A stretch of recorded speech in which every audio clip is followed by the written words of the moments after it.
Good evening to all of you. कल आपण discuss कर रहे थे केमिकल प्रॉपर्टीज। केमिकल प्रॉपर्टीज में आप एक रिएक्शन डिस्कस कर रहे थे, रिएक्शन विद हैलोजेंस। इसमें बेसिकली जो हमारे ग्रुप 13 के एलिमेंट्स हैं, ग्रुप 13 के एलिमेंट्स को हम हैलोजन के साथ रिएक्ट करवा रहे थे और सभी के सभी ग्रुप 13 के एलिमेंट्स जो है वो ट्राई हैलाइड्स बना रहे थे। मतलब हमारे एलिमेंट के साथ 3 हैलोजन जो है वो आगे कंबाइन हो जाते हैं, ट्राई हैलाइड बन जाते हैं। हम बेसिकली बात कर रहे थे बोरोन के ट्राई हैलाइड्स की। बोरोन के 4 तरह के ट्राई हैलाइड्स होंगे, BF3, BCl3, BPR3 और BI3। इन चारों हैलाइड्स की हम बात कर रहे थे और हम बात करने वाले थे स्ट्रेंथ ऑफ लुईस एसिड्स की। मतलब हम ये पता कर रहे थे इनमें से कौन सा एलिमेंट जो है, कौन सा कंपाउंड जो है वो सबसे स्ट्रॉन्ग लुईस एसिड है। तो मैंने आपको कल कुछ एक बेसिक बातें बता दी थी, उन बेसिक बातों को कंटिन्यू करते हुए ही आप लुईस एसिड वाली प्रॉपर्टी जो है वो जानने की कोशिश करेंगे। सबसे पहले मैंने ये प्रूव किया था ये सारे लुईस एसिड हैं। ये सारे लुईस एसिड क्यों हैं? क्योंकि जो हमारा सेंट्रल एटम है बोरोन, उसके ऑक्टेट में 6 इलेक्ट्रॉन से आ रहे हैं। आने कितने चाहिए? 8। तो रिक्वायर्ड से 2 कम आ रही हैं, इलेक्ट्रॉन्स कमी है। इलेक्ट्रॉन डेफिशिएंट होने की वजह से लुईस एसिड वाला बिहेव करती है। फिर मैंने आपसे ये पूछा था कि सबसे स्ट्रॉन्ग लुईस एसिड कौन सा होगा, सबसे वीक कौन सा होगा। तो देखो हमें ये लगता है कि BF3 में बोरोन के साथ 3 फ्लोरीन अटैच है। फ्लोरीन की इलेक्ट्रोनेगेटिविटी होती है ज्यादा, तो फ्लोरीन क्या करेगा? बोरोन से इलेक्ट्रॉन छीनेगा। फ्लोरीन अगर बोरोन से इलेक्ट्रॉन छीनेगा तो बोरोन पे आ जाएगा पॉजिटिव। बोरोन की इलेक्ट्रॉन डेंसिटी और कम हो गई, बोरोन ज्यादा इलेक्ट्रॉन डेफिशिएंट हो गया। ज्यादा इलेक्ट्रॉन डेफिशिएंट है, इलेक्ट्रॉन्स की डिमांड करेगा, इसलिए सबसे स्ट्रॉन्ग लुईस एसिड कौन होगा? BF3। ये हमारी जनरल कंसीडरेशन थी, लेकिन जो हम कंसीडर करते हैं वैसा हमेशा केमिस्ट्री में सच होने की जरूरी नहीं है। तो हमने ये देखा ये सबसे वीकेस्ट लुईस एसिड है, जिसको हम प्रेडिक्ट कर रहे थे कि ये सबसे स्ट्रॉन्ग लुईस एसिड होगा, एक्चुअल में ये सबसे वीक लुईस एसिड है। ठीक है, और जो हमें सबसे वीकेस्ट लग रहा था वो सबसे स्ट्रॉन्गेस्ट लुईस एसिड है।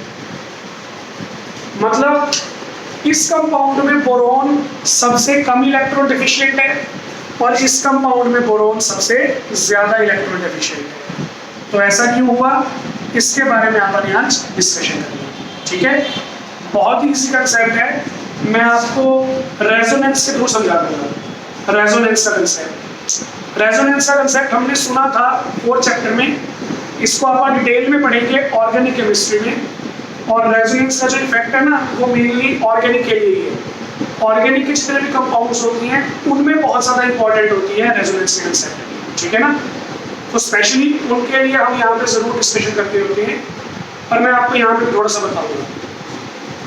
तो हमने ये देखा जो एसिडिक स्ट्रेंथ है वो हमारे पास ये आ रही है।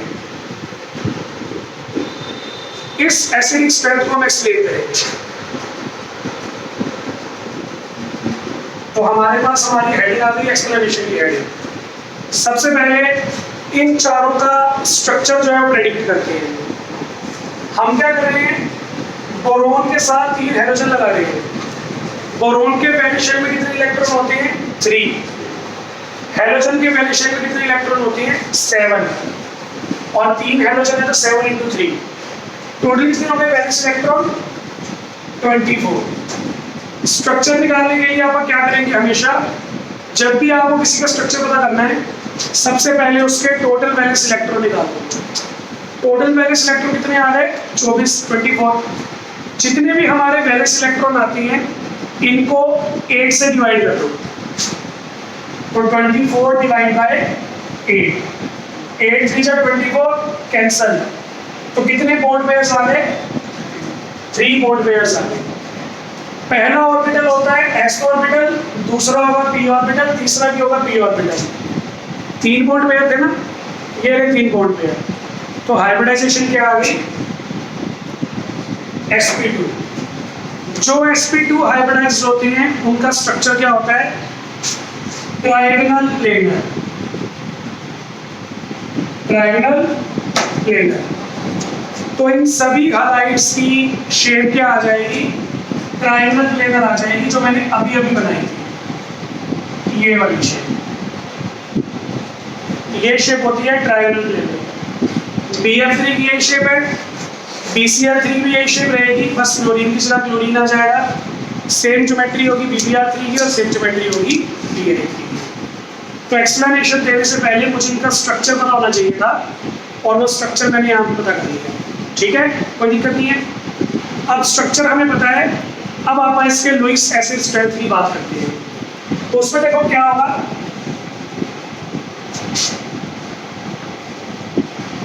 मेरे पास सबसे पहले आ गया फ्लोरीन वाला कंपाउंड, और फिर आ गया मेरे पास क्लोरीन वाला कंपाउंड। अगर आपको इन दोनों की एक्सप्लेनेशन समझ में आ गई ना, फिर ये दोनों भी अपने आप समझ में आ जाएंगे। मैं इन दोनों कंपेयर कर रहा हूँ, इन दोनों में से स्ट्रॉन्ग लुईस एसिड कौन है? BCl3। तो मैं यही प्रूव कर देता हूँ। अगर मैं इन दोनों का प्रूव कर दूंगा, फिर बाकी का भी प्रूव हो ही जाएगा, सेम एक्सप्लेनेशन वहां से समझ में आ जाएगा। देखो, जो ये फ्लोरीन अटैच है या जो ये क्लोरीन अटैच है, इनके वैलेंस शेल में होते हैं 7 इलेक्ट्रॉन्स। 7 में से 1 इलेक्ट्रॉन अपन शेयर कर लिया बोरोन के साथ। 1 इलेक्ट्रॉन फ्लोरीन का, 1 इलेक्ट्रॉन बोरोन का। तो 7 में से 1 शेयर कर लिया, कितने बचे? 6। वो 6 प्रेजेंट होते हैं यहाँ पे as a lone pairs.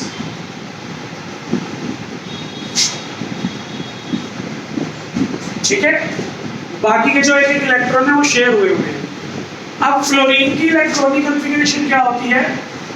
1s2 2s2 2p5। Boron की कॉन्फ़िगरेशन क्या होती है? 1s2 2s2 2p1। मेरे कहने का मतलब ये है, फ्लोरीन के इलेक्ट्रॉन कौन से ऑर्बिटल में है? 2p ऑर्बिटल में। बोरोन के वैलेंस शेल के इलेक्ट्रॉन कौन से ऑर्बिटल में है? 2p ऑर्बिटल में। तो अपने को यही बेनिफिट होगा, फ्लोरीन के इलेक्ट्रॉन है 2p ऑर्बिटल में, बोरोन के इलेक्ट्रॉन है 2p ऑर्बिटल में। दोनों का ऑर्बिटल सेम है ना, तो ये क्या करती है? सेम ऑर्बिटल होने की वजह से ओवरलैप करती है। अब ओवरलैप करने के लिए इलेक्ट्रॉन चाहिए, वो इलेक्ट्रॉन कौन देगा? फ्लोरीन अपने लोन पेयर जो है वो शेयर करेगा। फ्लोरीन अपने लोन पेयर शेयर करता है बोरोन के साथ और डबल बॉन्ड बना लेगा। बात समझ में आ गई? इन दोनों का ऑर्बिटल सेम है, सेम ऑर्बिटल होने की वजह से ये ओवरलैप करेंगे। अब ओवरलैपिंग खाली ऑर्बिटल्स की थोड़ी होती है, इलेक्ट्रॉन वाले ऑर्बिटल्स की होती है। वो इलेक्ट्रॉन कौन देगा? फ्लोरीन देगा। तो फ्लोरीन अपना लोन पेयर जो है वो बोरोन के साथ शेयर कर लेगा। शेयर करने की वजह से क्या बनेगी? डबल बॉन्ड बनेगी। तो हमारे पास जो ये स्ट्रक्चर है, ये स्ट्रक्चर किसमें कन्वर्ट हो जाएगा? इसमें कन्वर्ट हो जाएगा।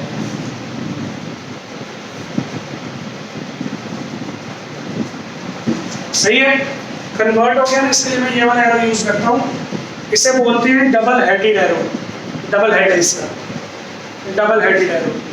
तो हमारे पास BF3 ये बन गया। अब जैसे ये वाले फ्लोरीन के इलेक्ट्रॉन 2p ऑर्बिटल में है, वैसे इस फ्लोरीन के भी 2p में है, इस फ्लोरीन के 2p में है। जैसे ये वाला फ्लोरीन इससे ओवरलैप कर गया, वैसे ये वाला फ्लोरीन भी कर सकता था और ये वाला फ्लोरीन भी कर सकता था। तो क्या क्या पॉसिबिलिटी आ सकती थी? ये वाली पॉसिबिलिटी भी आ सकती थी, ये डबल बॉन्ड बना ले,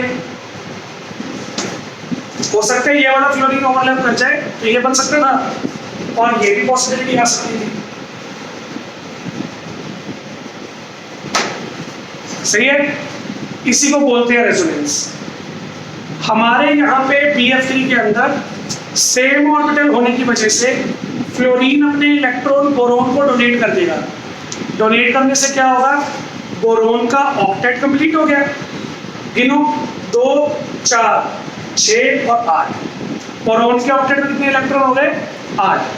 जब बोरोन के पास 8 इलेक्ट्रॉन्स हो गए तो वो लुईस एसिड की तरह बिहेव नहीं करेगा, तो लुईस एसिड की प्रॉपर्टी शो ही नहीं करेगा। That's why BF3 is the weakest Lewis acid. बात समझ में आ गई? अब देखते हैं ये स्ट्रॉन्गेस्ट कैसे है। ये समझ में आ गया होगा। अब देखते हैं स्ट्रॉन्गेस्ट कैसे है। जब आप Bi3 का स्ट्रक्चर बनाते हैं, स्ट्रक्चर तो सेम बनेगा, लेकिन इसमें दिक्कत आएगी। आयोडीन के जो वैलेंस शेल के इलेक्ट्रॉन होते हैं वो होते हैं हमारे पास 5th ऑर्बिटल के अंदर। 5th ऑर्बिटल के अंदर यहां पे प्रॉब्लम आ गई। बोरोन के इलेक्ट्रॉन कौन से ऑर्बिटल में है? 2p में। आयोडीन के कौन से में है? 5p में। क्या दिक्कत आई? बना के दिखाता हूं। बोरोन का 2p ऑर्बिटल ये रहा, आयोडीन का 5p ऑर्बिटल ये रहा। फिक्सचर का p ऑर्बिटल है ना, जैसे जैसे शेल नंबर इंक्रीज होता है ऑर्बिटल का साइज भी इंक्रीज हो जाता है। फ्लोरीन में तो कोई दिक्कत नहीं थी। बोरोन और फ्लोरीन दोनों के पास 2p ऑर्बिटल है, तो दोनों के ऑर्बिटल का साइज सेम था। लेकिन जैसे जैसे हम आगे जाते जाएंगे p ऑर्बिटल का साइज बढ़ता जाएगा। इसके पास है 2p ऑर्बिटल, इसके पास है 3p ऑर्बिटल, इसके पास 4p और इसके पास 5p। इस वजह से क्या हो रहा है? p ऑर्बिटल का साइज इंक्रीज हो रहा है। अब दोनों का साइज सेम तो नहीं है, तो दोनों ओवरलैपिंग नहीं कर पाएंगे। दोनों में ओवरलैपिंग नहीं होगी तो ये अपने इलेक्ट्रॉन इसको डोनेट नहीं कर पाएगा, तो हमारा बोरोन इलेक्ट्रॉन डिफिशिएंट रहेगा, इसलिए स्ट्रॉन्गेस्ट लुईस एसिड। बात समझ में आ गई? फर्स्ट बता दिया, लास्ट बता दिया, बीच वाले रह गए। एक्सप्लेनेशन तो सेम ही है ना भाई। इसका होता है छोटे साइज का ऑर्बिटल बोरोन का, और हैलोजेंस के ऑर्बिटल का साइज जो है वो इंक्रीज होता जा रहा है। जितना साइज इंक्रीज होगा ओवरलैपिंग उतनी पुअर हो जाएगी, और पुअर ओवरलैपिंग होने की वजह से इलेक्ट्रॉन डोनेट नहीं होंगे, एसिडिक स्ट्रेंथ इंक्रीज हो जाएगी। तो मैं आपको चारों का स्ट्रक्चर बना के दिखा देता हूँ, आपको क्लियर हो जाएगा मैं क्या कहना चाहता हूँ, और आपको एसिडिक करैक्टर भी वहाँ पे समझ में आ जाएगा। तो यहाँ पे देखो मैं चारों का एक स्ट्रक्चर बना देता हूँ। सबसे पहले BF3 का,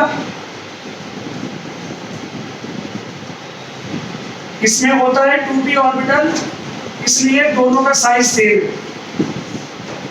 ठीक है, ओवरलैपिंग सबसे बढ़िया, इसको इलेक्ट्रॉन मिल जाएंगे, एसिडिक करैक्टर सबसे कम। अगले वाला केस देखो, इसका ऑर्बिटल है 2p, इसका ऑर्बिटल है 3p। थोड़े बड़े साइज का होगा ना, उससे भी ओवरलैपिंग अच्छी नहीं होगी।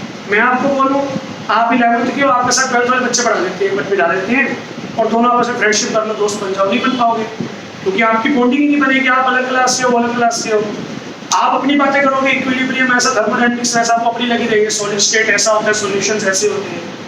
मतलब आपकी बातें, आपके टॉपिक्स, आपके बात करने का तरीका सब चीज़ें अलग अलग होगी, तो बॉन्डिंग अच्छी नहीं होगी। बॉन्डिंग अच्छी तभी होगी जब मैं GRG वालों के साथ कोई और स्कूल के 11th के बच्चे बिठाऊंगा, वो तो 11th के ही ना, तो सब में बॉन्डिंग सेम हो जाएगी, अच्छी होगी। तो ये बेनिफिट होता है सेम ओवरलैप का, सेम साइज वाले ऑर्बिटल्स का। फ्लोरीन में सेम साइज, क्लोरीन में थोड़ा बड़ा हो गया, ब्रोमीन में और बड़ा हो जाएगा। तो ये हमारे पास हमारी सिचुएशन है, ये 2p और ये 4p, साइज और बड़ा हो गया। आयोडीन के केस में साइज और बड़ा, जितना बड़ा साइज उतनी कम ओवरलैपिंग, और जितनी कम ओवरलैपिंग उतना ज्यादा एसिडिक है। That's why Bi3 is the strongest Lewis acid. और ये एक्सेप्शन बहुत इंपॉर्टेंट है कंपटीशन के लिए, बहुत बार पूछा जाता है कंपटीशन में। तो ये था हमारा लुईस एसिड का स्पेलिंग, समझ में आ गया? लिखोगे फटाफट।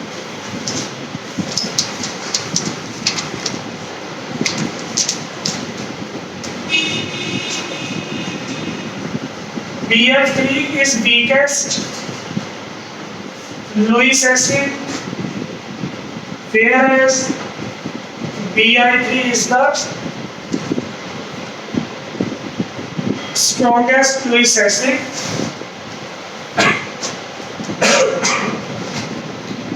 This is because boron completes its octet in BF3 by overlapping of 2p orbitals of boron and fluorine.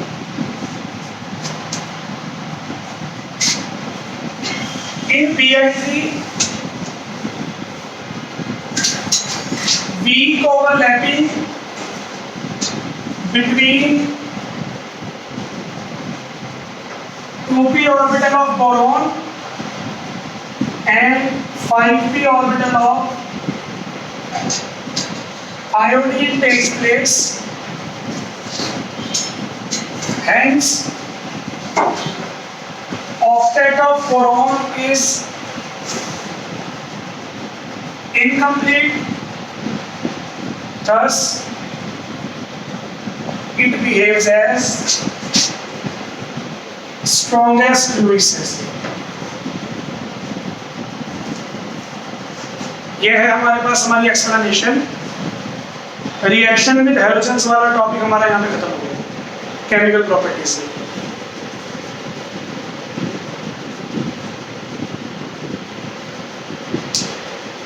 ठीक है, तो एक बात मतलब याद रखना, अगर आपको केमिस्ट्री में बड़ी आसानी से आंसर मिल जाए तो हो सकता है वो गलत है, ठीक है ना, क्योंकि सीधी बात तो ये करते ही नहीं है। आपका जनरल बातें बहुत ही रेयर बोलती हैं, एक्सेप्शनल बातें ज़्यादा होती हैं। तो अगर आपको सीधा ही आंसर मिल जाए ना, विश्वास मत करना खुद पे, ये आपने सही कर लिया होगा। थोड़ा सा कंसेप्ट्स को, फैक्ट्स को याद करने की कोशिश करना, फिर देखना कि सही है। जिसे हम सबसे स्ट्रॉन्ग समझ रहे थे वो सबसे वीक निकला।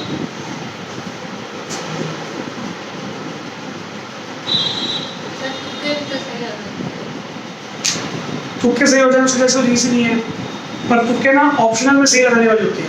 ये ऑप्शनल में सही है गलत हो सकती है, थ्योरी में तो तुक्के लगते होते हैं, थ्योरी तो आपको एक्जैक्टली नहीं पड़ती है। तो ये अपना थ्योरेटिकल है ना, भी ऑप्शनल है। ये ऑप्शन कितने नंबर के आएंगे? 5 नंबर के। तो 5 नंबर के पीछे क्या रिस्क लेना पड़ेगा, ठीक है ना, कोई बात नहीं। ना चाहने से कहाँ जाएंगे आपकी बात। 5 नंबर के आपका 20 नंबर का पोर्शन होता है, 5 नंबर के एमसीक्यूज, 5 नंबर के फिल इन द ब्लैंक्स या वन वर्ड क्वेश्चन होती हैं, 5 नंबर के वन लाइनर्स होती हैं और 5 नंबर के असर्शन रीजन होते हैं केमिस्ट्री में। फिजिक्स में 20 से 20 एमसीक्यू नहीं, केमिस्ट्री में काम करने वाला ज़्यादा है, क्योंकि फैक्चुअल बातें ज़्यादा होती है केमिस्ट्री में एज कम्पेयर टू फिजिक्स, इसलिए। तो एक्सप्लेनेशन लिख ली होगी। ये प्रॉपर्टी थी हमारी प्रॉपर्टी नंबर 2। थर्ड प्रॉपर्टी आ गई है chemical property, reaction with acids and bases.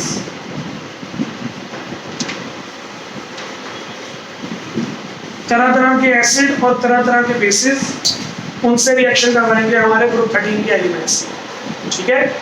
पहले बात करते हैं एसिड्स की।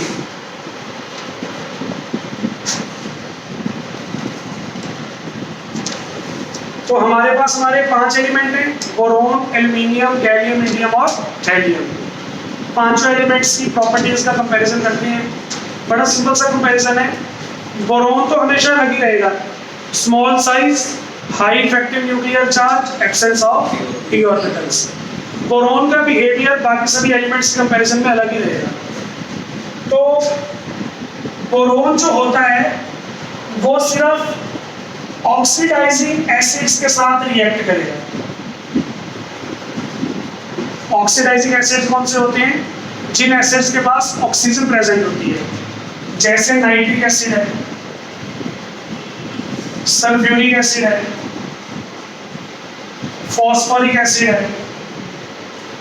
इनसे बोरोन रिएक्ट कर सकता है। लेकिन आप बोलो मैंने बोरॉन की रिएक्शन सर HCl के साथ बनानी है, तो इसके पास ऑक्सीजन तो नहीं है, ये ऑक्सीडाइजिंग एसिड नहीं है, तो बोरॉन इससे रिएक्ट नहीं करता। ठीक है, तो ये बोरॉन की एक्सेप्शन है। Boron only reacts with the oxidising acids. देखते हैं करवा के, बोरॉन की रिएक्शन करवा दी HNO3 के साथ। ठीक है, यहाँ पे हमारे पास बनेगा H3PO3 यानी कि बोरिक एसिड, और बोरिक एसिड के साथ साथ 3 NO2। रिएक्शन में आपको थोड़ा सा बता देता हूँ रिएक्शन हुई कैसे। बोरिक एसिड को ऐसे लिख लो, सही है, H3BO3 यही बन जाएगा। तो B के साथ मैंने क्या लगानी है, OH लगानी है। कितने OH लगानी है, 3।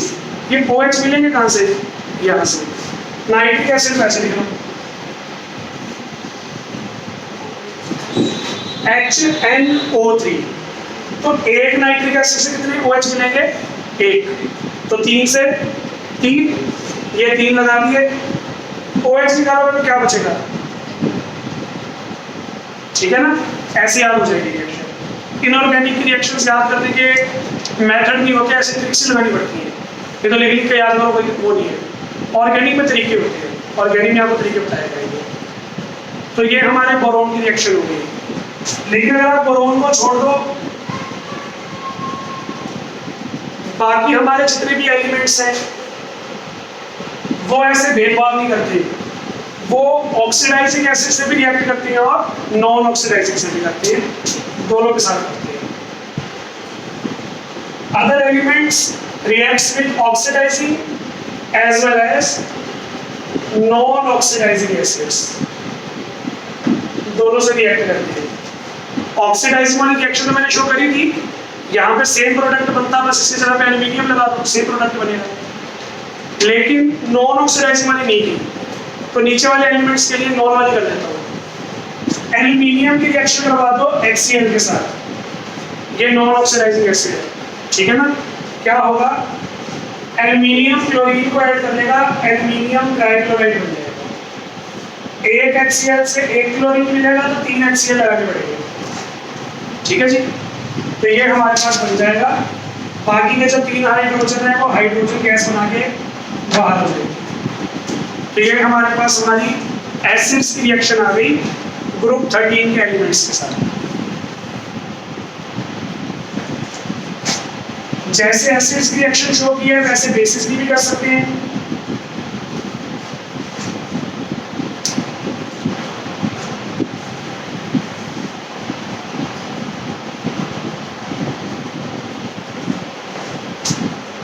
सबसे पहले बात करते हैं बोरोन की, वही परेशान करता है हमेशा।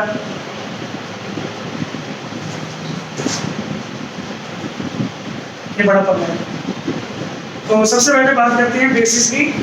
बेसिस में सबसे पहले बोरोन की बात करनी पड़ेगी। बोरोन जो है वो एक्सेप्शनल है, तो बोरोन जो है वो बेसिस से रिएक्ट नहीं करता, बड़ा ढीठ है।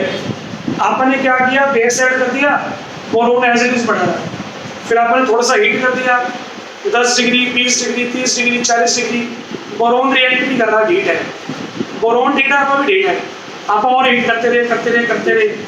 तो ये पता लगा कि बोरोन जो है वो बेसिस के साथ रिएक्ट करता है, लेकिन जब टेम्परेचर 500 डिग्री से ज्यादा, 500 डिग्री से कम टेम्परेचर दोगे ना, बोरोन जो होता है वो बेसिस के साथ रिएक्ट नहीं करता, इनर्ट रहेगा, मतलब अनरिएक्टिव। 500 डिग्री से ज्यादा दोगे फिर रिएक्ट करेगा। अभी कर रहा हूँ बस, ठीक है। देखो नींद आ रही है, लग गया तो भी कर रहा हूँ। तो ये हमारे पास हमारा केस रहेगा। अब 500 डिग्री से ज्यादा टेम्परेचर हमने दे दिया, फिर रिएक्शन कैसे होगी देखते हैं। बोरोन की रिएक्शन करवा दी KOH के साथ, पोटेशियम हाइड्रोक्साइड बेस होता है ना। कंडीशन क्या है, टेम्परेचर 500 डिग्री से ज्यादा देना पड़ेगा, दे दिया, बन जाएगा K3PO3। मतलब इसके 3 मॉलिक्यूल 3 KO आके जुड़ गए, 3 पोटेशियम 3 ऑक्सीजन। जैसे वहां पे H3PO3 था OH थ्राइस, वैसे यहाँ पे OK थ्राइस, तो 3 ऑक्सीजन आ गए, 3 पोटेशियम आ गए, क्या बच गया? हाइड्रोजन। ये फिर हाइड्रोजन गैस बना के इवॉल्व हो जाएगा 3.2। समझ में आ गया? तो बोरोन वैसे तो रिएक्ट करता ही नहीं है, और अगर करेगा तो किस टेम्परेचर पे? 500 डिग्री से ज्यादा टेम्परेचर। ये तो होगी बोरोन की बात। बाकी कौन बच गए? एल्यूमिनियम, गैलियम, इंडियम और थैलियम। इनकी बात बाद में करूंगा। Thallium do not react with basis. असली हीट तो ये है, कहना चाहे टेम्परेचर तो 500 चाहे तो 5000 मैं रिएक्शन नहीं करूंगा। तो थैलियम जो है वो बेसिस के साथ रिएक्ट करता ही नहीं है। अब कौन बच गए? एल्यूमिनियम, गैलियम और इंडियम। ये तीनों बेसिस के साथ रिएक्ट करते हैं, लेकिन उन्हीं बेसिस के साथ जो वाटर सोल्यूबल होते हैं। वाटर सोल्यूबल बेसिस को क्या बोलते हैं? एल्कली। बहुत बढ़िया। तो हम इनकी रिएक्शन जो होती है वो एल्कलीज के साथ करवाते हैं। Aluminium, gallium, indium react with alkalis, यानी कि वाटर सॉल्युबल बेसिस। और वाटर सॉल्युबल बेसिस के साथ रिएक्ट करके ये क्या बनाते हैं? कॉम्प्लेक्स बना देते हैं।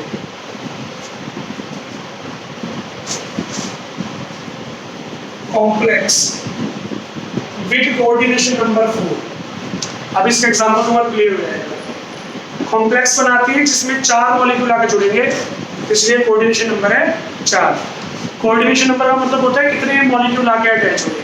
ठीक है, जैसे एल्यूमिनियम की रिएक्शन करवाई सोडियम हाइड्रोक्साइड के साथ इन प्रेजेंस ऑफ वाटर, तो एल्यूमिनियम क्या करेगा? कॉम्प्लेक्स बना लेगा 4 कोऑर्डिनेशन नंबर वाला। कितने हुए चेक कर लेगा? 4। कर नहीं सकता, वैलेंसी 3 है, इसीलिए कॉम्प्लेक्स बोल रहे हैं। कॉम्प्लेक्स वो मॉलिक्यूल होते हैं जो सिंपल रूल फॉलो नहीं करते। कॉम्प्लेक्सेस में मैं एटम के नोनो बॉन्ड भी बना दूंगा, फिर से सॉरी एक्सेप्शनल है केमिस्ट्री, क्या करें, तो नोनो बॉन्ड भी बन जाते हैं। मेटल्स के नो बॉन्ड आज तक नहीं सुने पर बनाएंगे, ठीक है ना। कॉम्प्लेक्सेस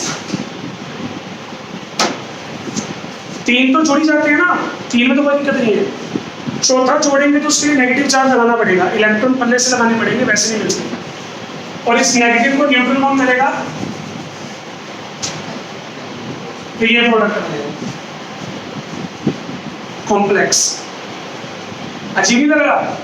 एल्यूमिनियम अपनी वैलेंसी पूरी नहीं कर रहा, कंपाउंड में 2 मेटल्स आ रही हैं, सोडियम भी आ गया, एल्यूमिनियम भी आ गया, सोना नहीं ऐसा। 2 मेटल्स इकट्ठी कब आती हैं?